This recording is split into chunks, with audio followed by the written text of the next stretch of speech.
Hello, everyone, and welcome to a Malthaus Games podcast. This is episode 14. We are a podcast about tabletop games, board games, card games, RPGs, and everything like that you play on your table. With me today is my lovely wife, Haley. Hi there.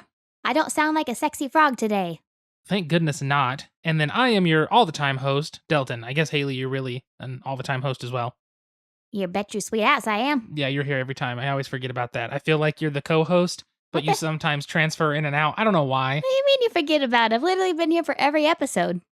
I have no idea why. That's okay. But welcome to the podcast. We'll keep that fight off the podcast. Yeah. Welcome to the podcast. Today, we are not drinking a beer, which is kind of surprising, mainly because we didn't have any we wanted to break out on the episode. And we ate a lot of tacos for dinner. We did. Our potato tacos were a bit too filling. So, instead, we have basically rum and Coke. The rum is Kraken, which we like Kraken. We can buy a big bottle for not too expensive and still get a decent quality product. The Coke is not Coke. It is Zevia, which is a no calorie, no sugar. It's got stevia, whatever. The Aldi right down the street had it, so Haley picks some up. It's Coke, but gentrified. Basically, yes. It is a weird version of Coke.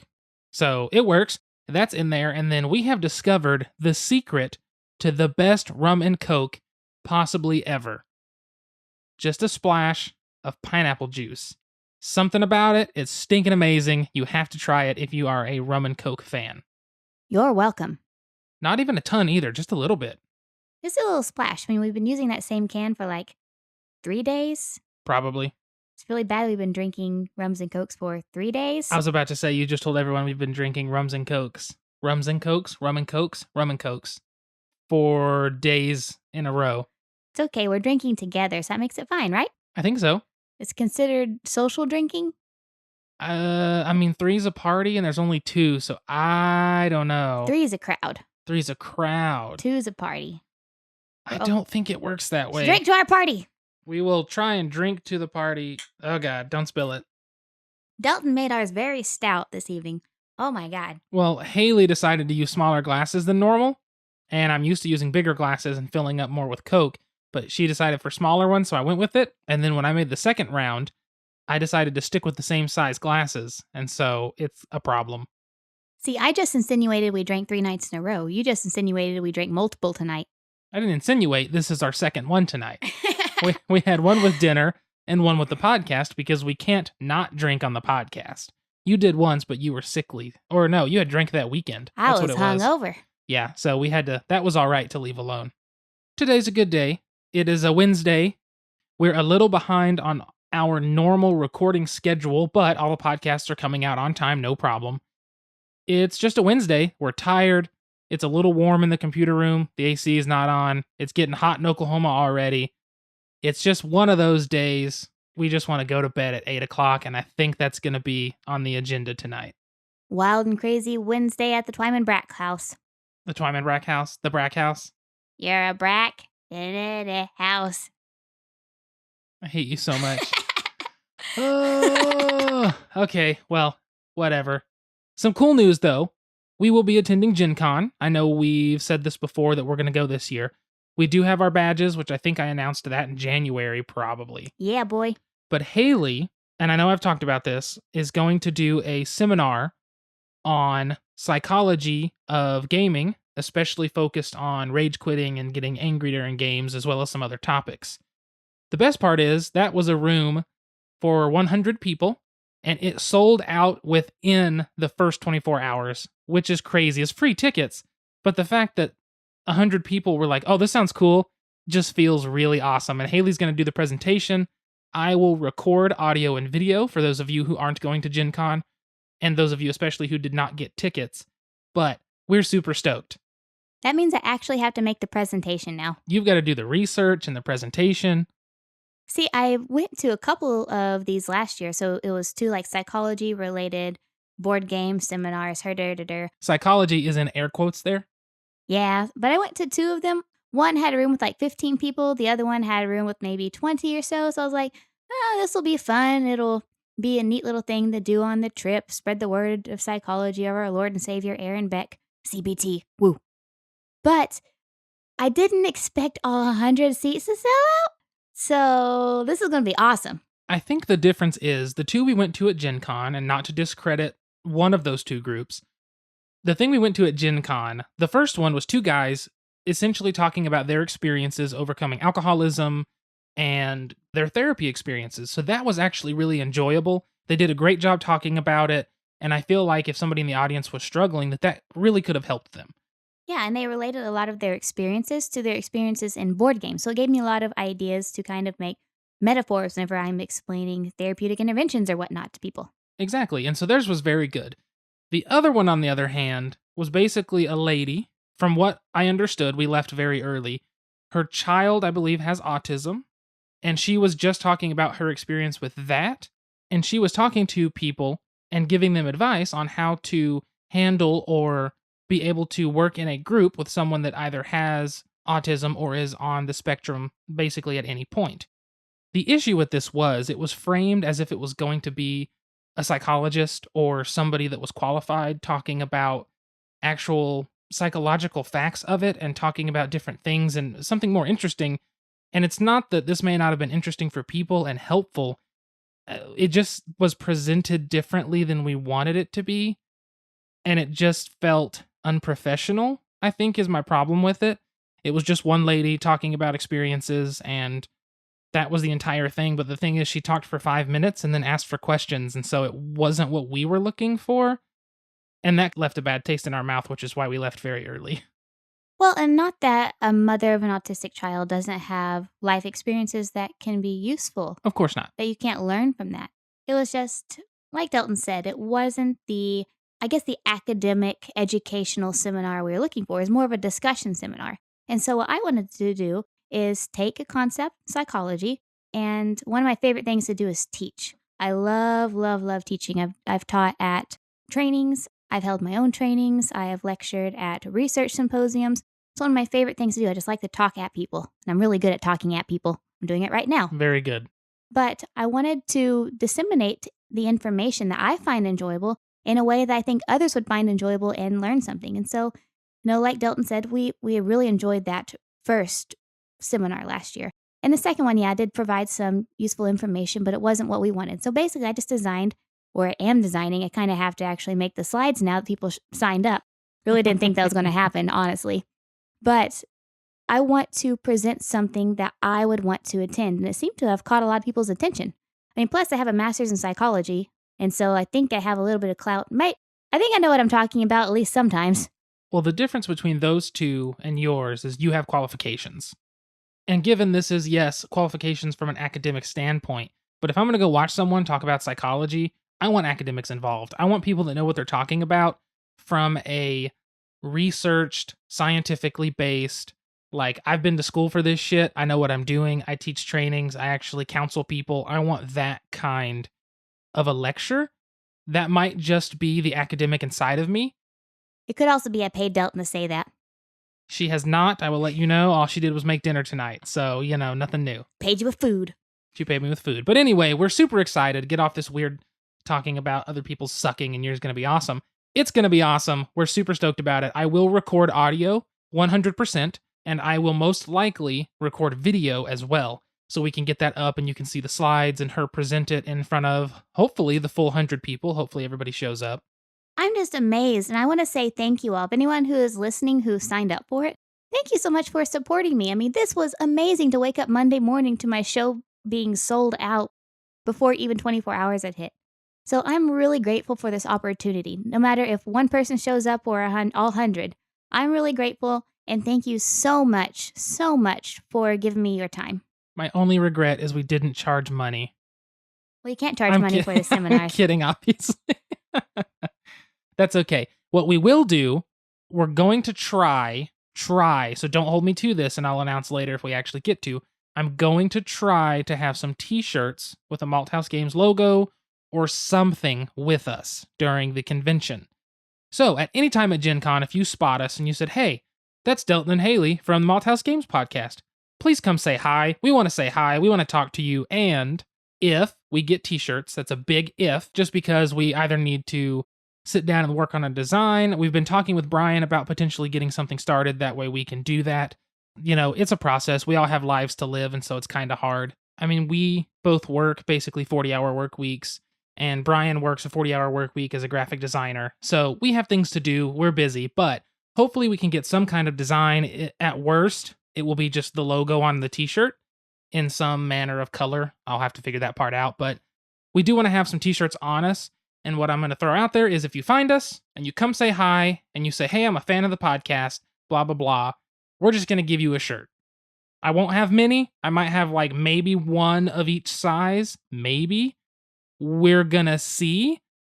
This is all tentative right now, but I would like to be able to do that and just give out at least 2 or 3 shirts. You're committing to it now, man. I'm going to hold you to it. I want a t-shirt. Well, we'll have shirts, duh. Make 12 shirts. Mm-hmm. But I would love to see some Malthaus Games fans. 100 shirts. No, Jesus. 1,200 shirts. The more shirts you get, the cheaper it is per shirt. 5,000 shirts. Will you stop yelling in the microphone? Nope. Oh my gosh. I want to try to have that. So if you see us at Gen Con, come say hi. Come talk to us. We'll be glad to talk to you, and it'll be awesome just to have somebody say they're a fan. If you want to go out and have a beer with us, let's do it. As long as we're not doing anything, I'm down to go grab a beer and something to eat. We are vegan, keep that in mind, but as long as Island Noodle is right outside Gen Con again by the beer garden, we're good. Keep in mind, I do have a presentation at 9 o'clock in the morning on Saturday, so I can't be too hungover. And then we do have the Tuesday night podcast, Saturday at 10. Shout out to Alan. Shout out to Alan and Sean on the Tuesday night podcast, my favorite tabletop game podcast that I also help edit. Anyway, we'll be at Gen Con. Yeah. And we're super excited about it. So there's that. I guess really we need to move on because we're pushing time. What are we moving on to? You'll see. Oh, here's the door. It's straight ahead. It's a game. So for today's game, we are talking about a game called Muse by Quick, Simple, Fun Games. I feel like I said game a whole lot during that, but that's okay. So Quick, Simple, Fun is a smaller company. They have, I don't know how many games they have right now. They have a handful of games, but I actually won this, and I think I talked about this on an episode or 2 ago, but I won this through a Twitter drawing. Super exciting. Got it in the mail. We've been able to play it like 2 or 3 times now, and we do really enjoy the game. It is a party-style game. It is designed by Jordan Sorensen with art from Andre Garcia, Appleline. I'm going to say her last name or his last name. I don't know on the first name if that's feminine or masculine. Etienne. I honestly have no idea. And Kristen Pleskow. Please correct us on Twitter. We need phonetics. Yeah, we need to know how to pronounce these people's names. Either way, the art is gorgeous in this game. So the way this game functions, it's a party game. It says about 30 minutes, which we found to be accurate, for 2 to 12 players. I do think the game works best at 4 with 2 teams of 2. I think it's a great like couples date night game kind of thing. I think that's its best position. However, I do think it still works with more. We can play this with Allison on Saturday. Yeah, we can show Allison Saturday. Malthaus Game Superfan. Malthaus Game Superfan, Allison. Shout out. Woo. What was that? I was like, woo. That was the lamest woo. Allison, I apologize for this. I tried real hard. Anyway, the way Muse works is you're split into teams. Your team has one person act as a muse, and the other person is basically a guesser. The opposing team draws 6 cards. These are tarot-sized cards with kind of a surrealistic art style, just some weird imagery. There's one that's like a porcupine, and he's got marshmallows in his quills, and he's roasting them on a fire. So some stuff like that. But they have a lot of really cool art. They choose one of these 6 to be the card that the muse is trying to get their partner to guess. They then pick one of 2 of these clue cards. I can't think of the actual name of the card. I don't have the rulebook with me. It's over there, but I don't want to grab it. 2 of these clue cards. You pick one of them. The clue can be something like name a structure, building, or monument. It could be hum a tune. It could be make a pose with any body part or your entire body. Name a non-fictional bug. Name a non-fictional insect and things like that. So what they do is the opposing team is picking the clue that you have to make your teammate guess, like the clue you're giving and the card you're trying to make your teammate guess. So then you receive the card that is the target, the clue style you have to give. You observe them, lock it in. Then the opponent team will shuffle your target card in with the other 5. You give your clue to your partner. They lay all 6 cards on the table, and your partner has to guess which one your clue went to. So the reason I really, really, really like this game is because your opponents pick the card that you have to give a clue for. And so you'll see only one of the 6 cards, and you have to give your clue before you lay those cards out. This means that you not only have the most difficult time because your opponents are always assholes in this moment, but it also means that you can't change your guess upon viewing the other 6 cards. So you may make a clue. If it was name an animal, a non-fictional animal, you would say a dog. Well, then there could be 3 of those cards pop up that have dogs on them. And then it's like, well, shit, which one are we going to choose now? And your partner on your team's not going to know. And I just love that aspect. I think that adds such a fun element to this style of game. Yeah, it makes it really easy to screw the other person over, especially if you know the other person. Like, we played this one night with Kelton and Jennifer, Delton's brother and sister-in-law, my sister-in-law too. Kelton and I were playing together against Delton and Jen, and then there was another couple playing. But anytime it was Kelton and I against Jennifer and Delton, I mean, we all know each other really well. I mean, Jennifer has known Delton for 10 plus years. I've been with the family for almost 6 years now. And so we all know each other. So we know each other's strengths and weaknesses. And so you can pick cards based on that and totally screw the other team over. So I highly recommend playing on the opposing team of your spouse because you know them so well, you can watch them squirm.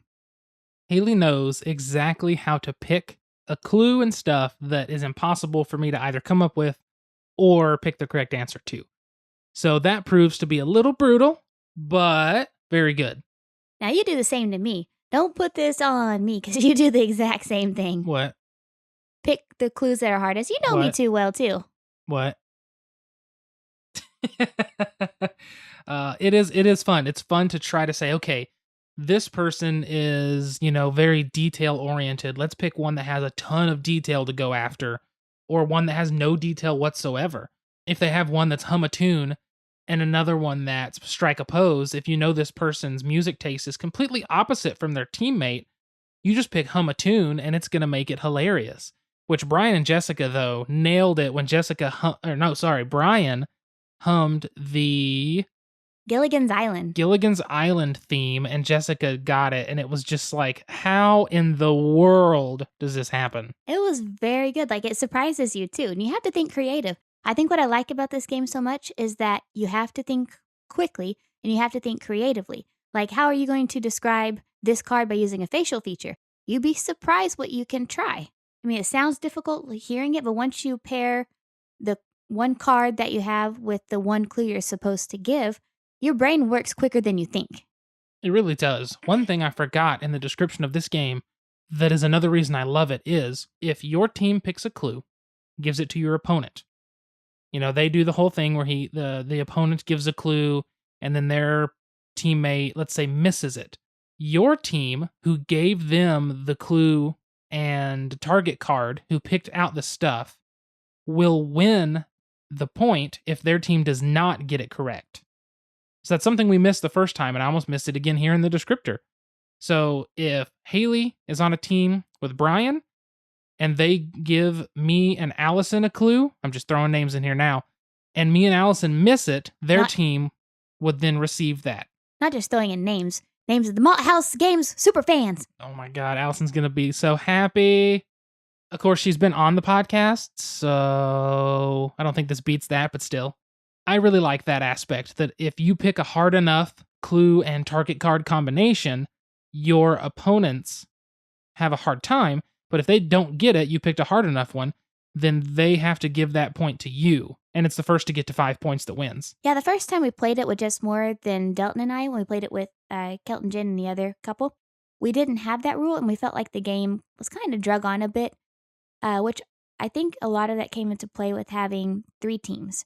I think that, like Delton said, it works best with 4, but really I think it works best with 2 teams. That way it's the constant back and forth. If you have 3 or more groups, then one group is not playing while the other 2 are. Same if you have 4 groups. Now you can still have, 6 people playing, maybe a group of 3 and a group of 3. I think it's more back and forth that way. But like I said, I think it was the combination of having the third team out and not having the rule where if you don't get it, the opposing team gets the point. I think that made it drag on at first, but I think that's all able to be mitigated. I agree with that. That is one, not concern with the game. That's one negative for the game that I think even still happens with just 2 teams of 2. And John Gets Games mentioned this in his review of it.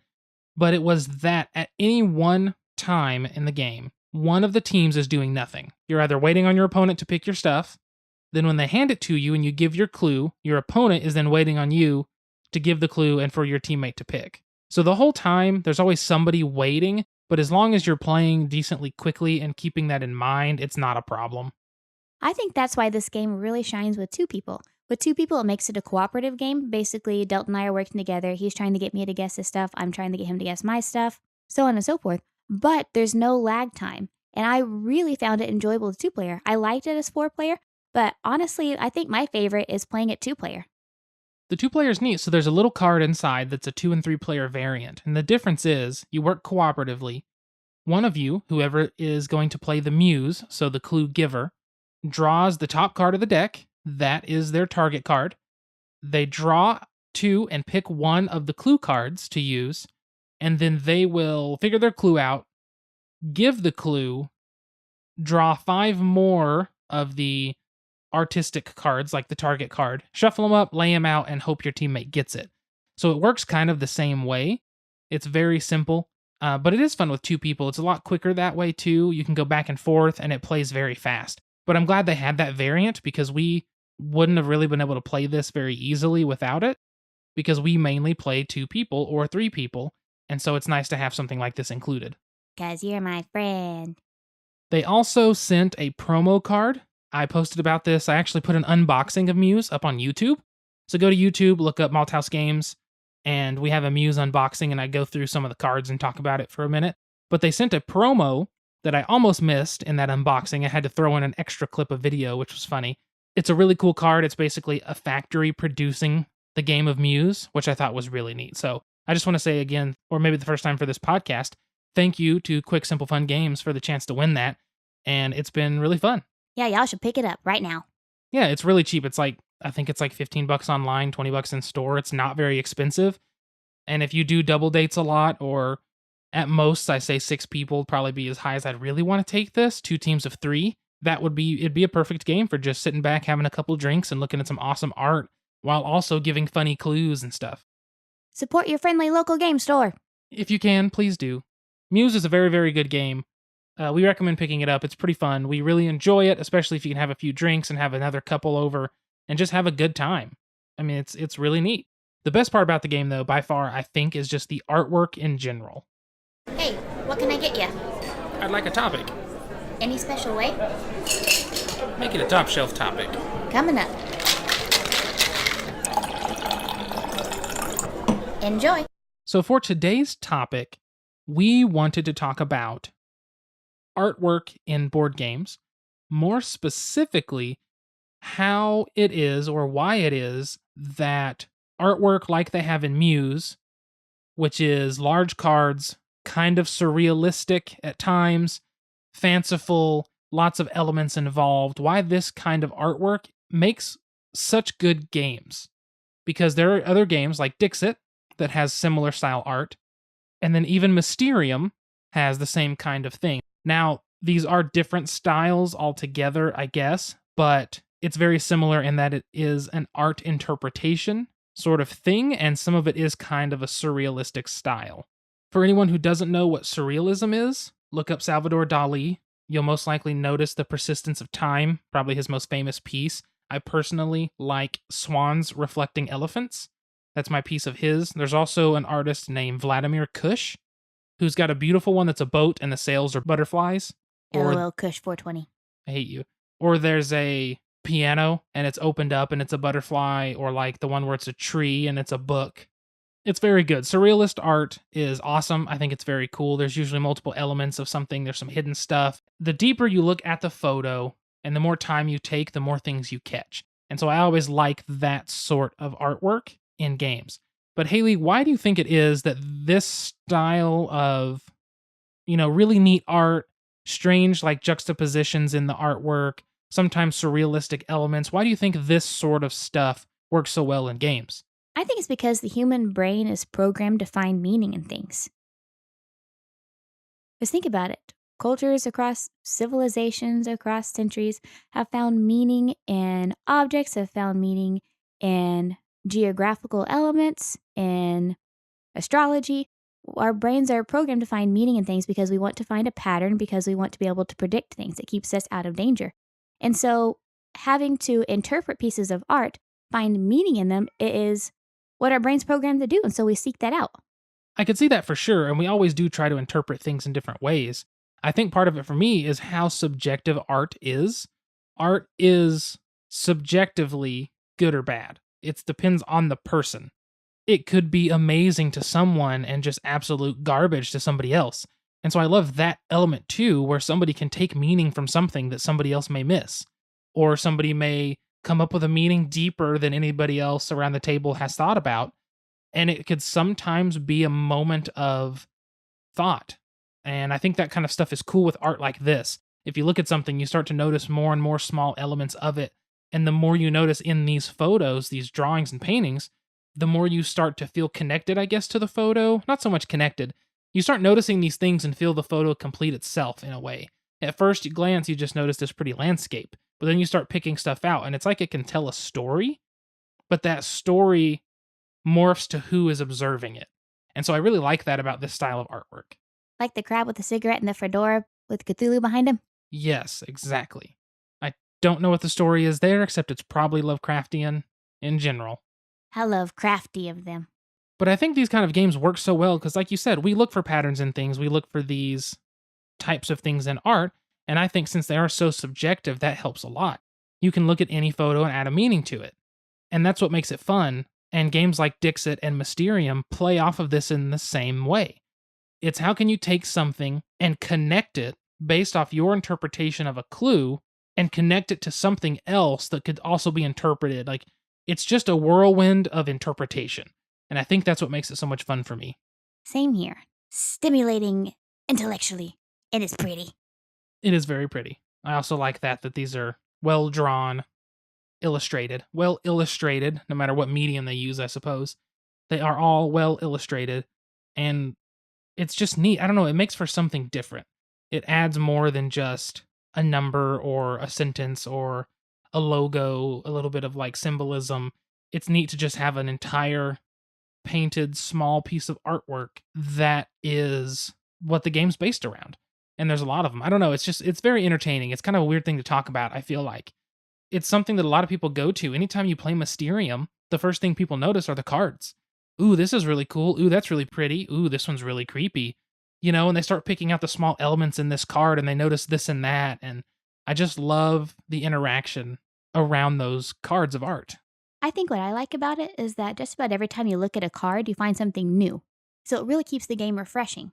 So games that you use the same cards over and over and over again, yeah, it's great. The cards can be beautiful, the text can be awesome, but kind of becomes monotonous. But with games like Muse, where you're pairing not only a card with multiple different scenarios going on in the same thing, with multiple different interpretations that could be made, you're pairing it with either make a sound to describe this, say a non-fictional insect to describe this. So you're forced to look at different components of the art. So, for example, we played Muse probably 3 times before Delton noticed that the crescent-shaped island on one of the cards was a lizard. And so pairing the clues with works of art that aren't meant to have a single focus. There's a lot of times in artwork, there's meant to have a single focus. This is the girl in the blue bonnet card. This is the apple card. But with Muse, there's so many different scenes going on. There's not really an area of focus. There's multiple.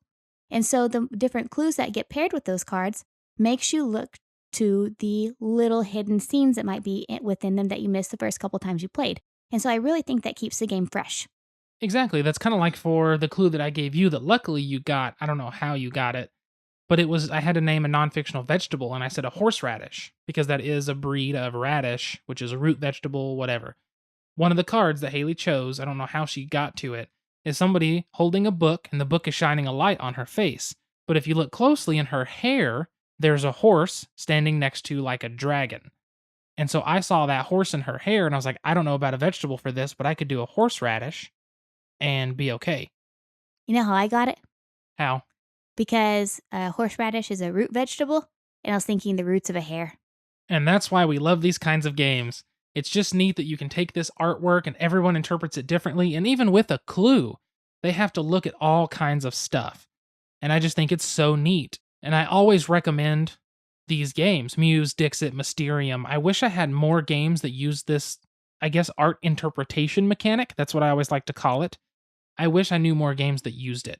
I just think it's very cool and is definitely something that will stick around. And like Haley said, you can see these cards over and over again, but they're always going to be presented differently depending upon the clue you give, or in Mysterium, the card you're going after, or in Dixit, depending on the words or sentences or whatever you say.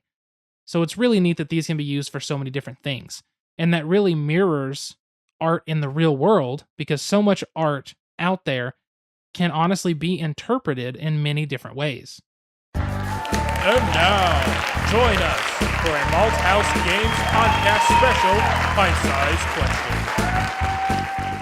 So for our question today, we wanted to ask, what is your favorite painting if you have one, or who is a favorite artist if you have one?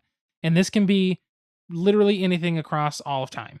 So mine comes with a bit of explanation, but I really love Judith Slaying Holofernes by Gentileschi. Not Caravaggio. That one sucks.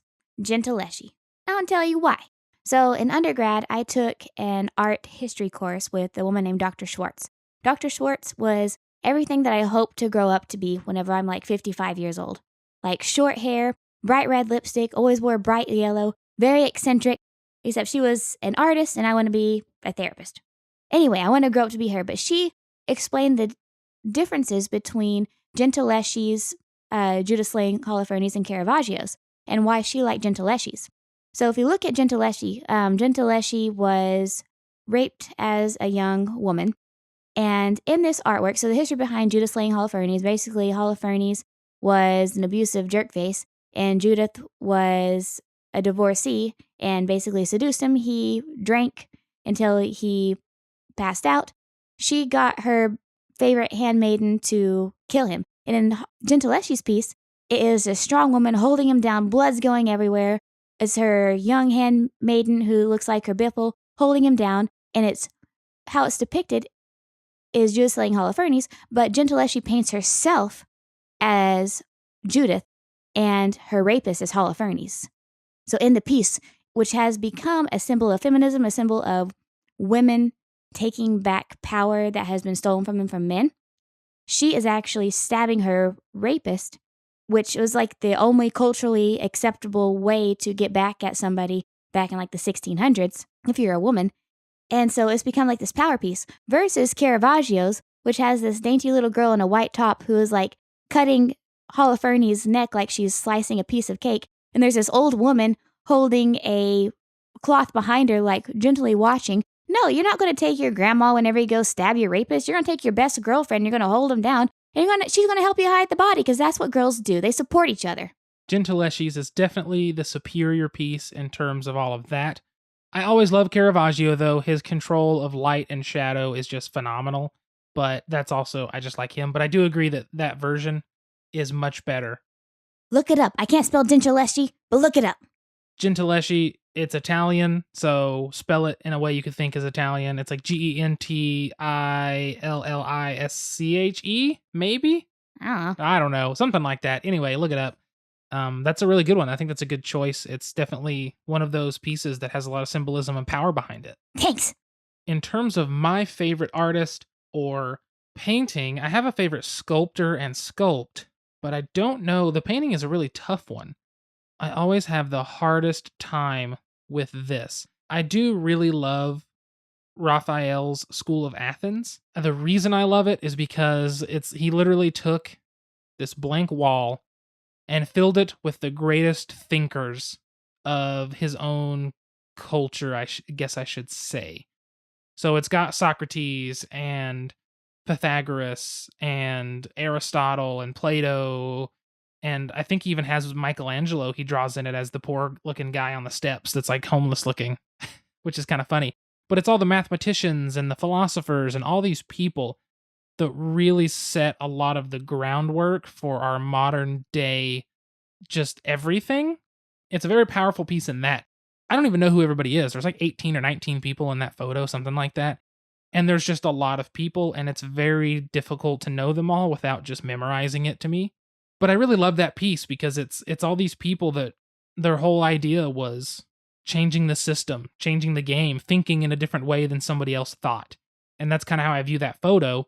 And so when Raphael painted that, it's just like, let's take these people who were the best thinkers in this region. I'm not going to exclude other regions because obviously China had a lot of great people. There were really good people from the Middle East and Persia and stuff like that. And there were women. And there were women, and there were just, I mean, people of all kinds. But so this is really the Eurocentric model of intelligence. But when you come to like Socrates and Plato and Aristotle, you can't help but say these were, the fathers of modern philosophy kind of thing, blah, blah, blah, whatever. I love that photo for that, though. In terms of actual like art style, I don't know why I always think of this painting. I don't know that it's my favorite painting. Albrecht Dürer, his Four Horsemen woodblock print is always going to be one of my favorite pieces because we got to see it in person, which was really cool. He's one of the prints. I don't know how many prints of that are floating around in museums and stuff, but I really love that piece just because the talent it takes for a good woodblock. And he was like the master of woodblock. I think he's high German Renaissance. I want to say it's like early 1800s. I could be completely wrong on the dates. Who is the sculptor? Starts with a B. Bernini. Bernini. I kept trying to say like all these pasta names like Barilla and I mean, you're close. It's Benetoli. Gian Lorenzo Bernini. Bernini. My like favorite Bernina, is the sewing machine. I guess so. My favorite is his Apollo and Daphne. He's got the Rape of Persephone. He's got Apollo and Daphne. What is it? St. Mary in Ecstasy? I can't think of the real name. He's got the Cathedra Petri, the chair at the back of St. Peter's Basilica, the Vatican. He's got the Baldacchino, which is the big tall thing at the pulpit at the Vatican. And then he's got all the statues and all that kind of crap. But to me, Apollo and Daphne is by far the best sculpt he has. It's amazingly done. Every angle you view it at, it is interesting because he was a master. Nobody can argue that he is the best sculptor because he is. So, bleh. Three-dimensional. Yes, very three-dimensional. Which that's more answers. Do you have any more answers for that? Other pieces you like a lot? I know you like Der Kuss. Gustav Klimt. I really like Gustav Klimt's Der Kuss. It's very pretty. I don't really have a story behind that. I just think it's cool. I like the shapes. That's kind of like me gold. with Horsemen, the Four Horsemen of the Apocalypse. I just love that that's a wood block and it's so well done. Well, anyway, I think that really wraps up this episode. I did want to take a second just to say the next episode, episode 15, we will be talking about Caper Games' new Kickstarter, Vertium. It goes live May 29th. That episode is going to be sponsored by Caper. So we'll talk about Vertium as the game for that episode and some random topic that we decide between now and then. So make sure to tune in for that one. We'll release it on June 3rd, but check out their Kickstarter starting May 29th. That's all we've got going on right now. We're just going to try to probably pour out these rum and cokes because Haley can't finish it and I don't want to drink hers, so that one's going to waste. Damn it. I'm sorry. It's not technically rum and coke.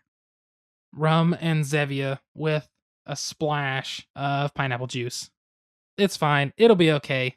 It'll be fine. We have a huge bottle of rum. It's cool. That's making it sound even worse. It really does. That's all we've got for today's episode. Thank you guys for tuning in. If you could please check us out on social media, Twitter, Facebook, Instagram, at Malthaus Games. Send us an email if you'd like, contact@malthausgames.com. If you could go onto iTunes and leave us a review, we've got some awesome reviews from some people we know, people we've talked to online, stuff like that. We really appreciate all of those. It really makes us feel good. If you could go on there and give us a rating. And then aside from that, just interact with us a little bit, send us a tweet here and there, talk to us. We are more than happy to engage and talk about anything you want to. I talk to people for a living. She really does. If you want to find me personally, I am at Delton Brack. If you want to find Haley, she is at SQUIRRELOYGEEK. That is Squirrely Geek. Until next time, sit back, relax, grab a drink, and play some games. We'll see you guys later. Goodbye.